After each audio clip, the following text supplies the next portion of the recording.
In September 2015, the United States government sent a single letter to Volkswagen. It wasn't a warning. It wasn't a request for clarification. It was proof. Proof that 11 million cars, sold in 48 countries, driven by ordinary people who believed what the ads told them, had been lying. Every single time they were tested for emissions, for 9 years. The software was sophisticated. It didn't just cheat. It read the car, steering wheel position, air pressure, wheel speed, engine load, the exact duration of a government test cycle. When it recognized those conditions, it switched modes. The car became something else. A clean car. A car that didn't exist on any road in the world. Volkswagen called it a defeat device. The engineers who built it had a simpler name. They called it the solution. The clean diesel promise. To understand how this happened, you have to understand what Volkswagen was trying to sell. In 2007, VW launched a campaign in the United States built around one idea: clean diesel. The promise was almost too good to be true. High performance, low emissions, excellent fuel economy, the Jetta TDI, the Golf TDI, the Passat TDI. The tagline was 2 words: Das Auto, the car. Not a car, the car. As if no other car in the world was worth discussing. And for a while, it worked. VW won awards. Green awards. The kind that come with press releases and photographs of executives nodding solemnly in front of wind turbines.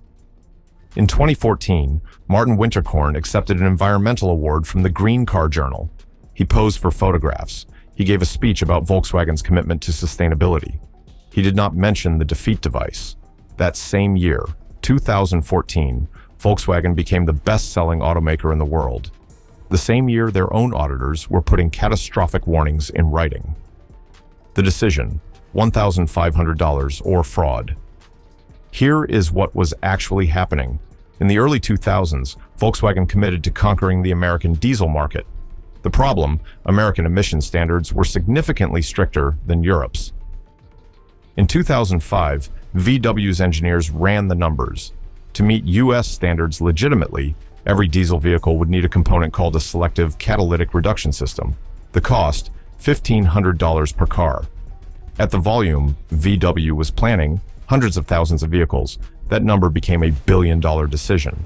So the question went up the chain: do we pay for the fix, or do we find another way?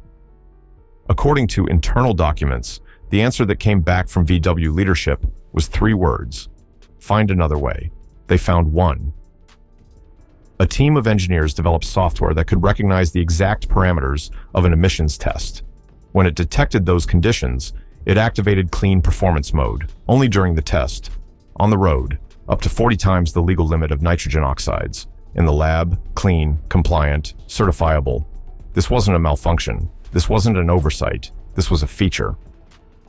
The cover-up: 12 people between 2005 and 2015. At least 12 senior Volkswagen executives raised concerns about the emission strategy. 12 people, different departments, different seniority levels, over 10 years. Each of them looked at what was happening and said, "This is wrong." Not one of them changed anything. In 2006, Wolfgang Hatz, Volkswagen's head of engine development, raised concerns in internal meetings. He warned that using software to cheat emissions tests was illegal and would eventually be discovered. He was told his concerns were noted. In 2007, he was reassigned to a position with no authority over diesel development. In 2008, Ulrich Hackenberg, VW's head of development, questioned the legal risks of the emissions software directly in a board meeting. Within 6 months, his role was restructured to remove oversight of emissions compliance. He retired early in 2015, just months before the scandal broke. By 2010, at least 8 senior engineers and executives had formally raised concerns. Every single one was removed from any position where they could do anything about it. Then there is the 2014 audit. 1 year before the scandal became public, VW's own auditors completed a review. Their conclusion was explicit. The defeat device strategy posed catastrophic legal and financial risks. They recommended immediate disclosure to regulators and a complete halt to diesel sales in the United States. That report reached Ferdinand Piëch personally. His response: no action required, and then this. In March 2015, 6 months before the scandal broke, documents later obtained by prosecutors show that Ferdinand Piëch was personally informed that U.S. regulators were closing in on the defeat device software. 3 weeks later, Ferdinand Piëch resigned from the Volkswagen Supervisory Board. His stated reason: disagreements with CEO Winterkorn over company strategy. He never mentioned the defeat devices. The discovery. The researchers Volkswagen might have gotten away with it, if not for a small team of researchers at West Virginia University who were not even looking for fraud. In 2013, the International Council on Clean Transportation commissioned a real-world road test, not a laboratory, actual traffic, actual highways, portable emissions equipment mounted inside a VW TDI. The team drove from San Diego to Seattle.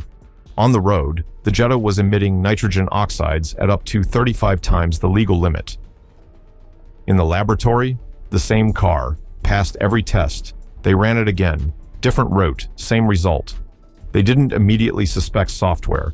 They assumed a mechanical anomaly, a sensor problem, something explainable. They kept testing.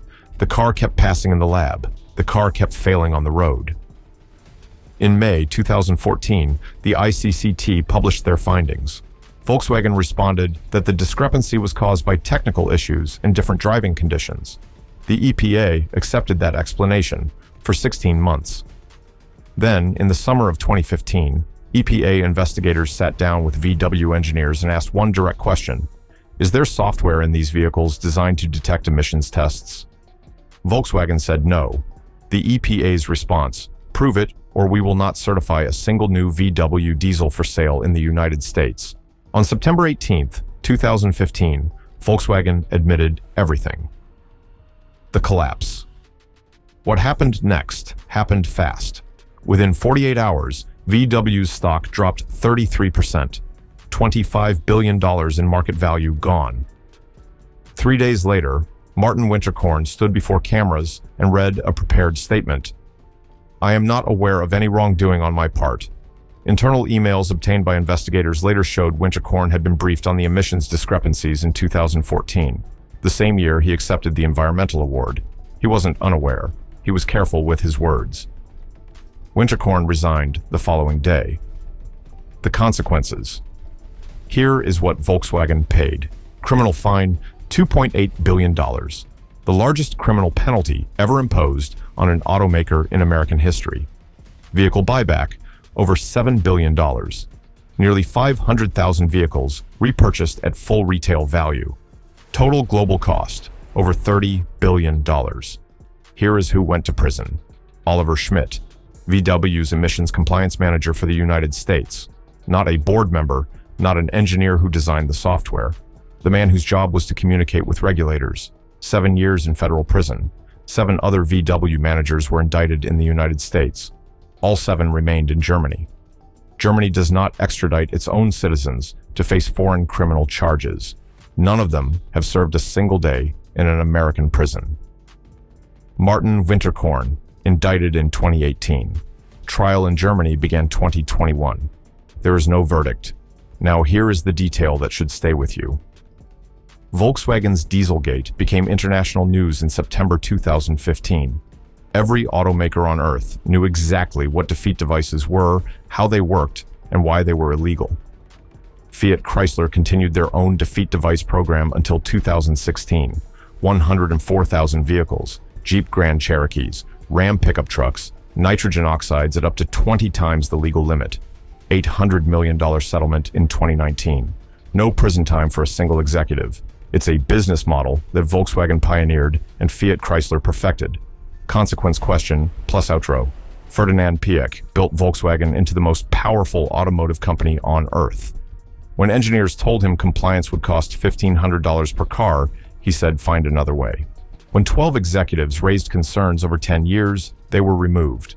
When the 2014 audit warned of catastrophic consequences, he ordered no action.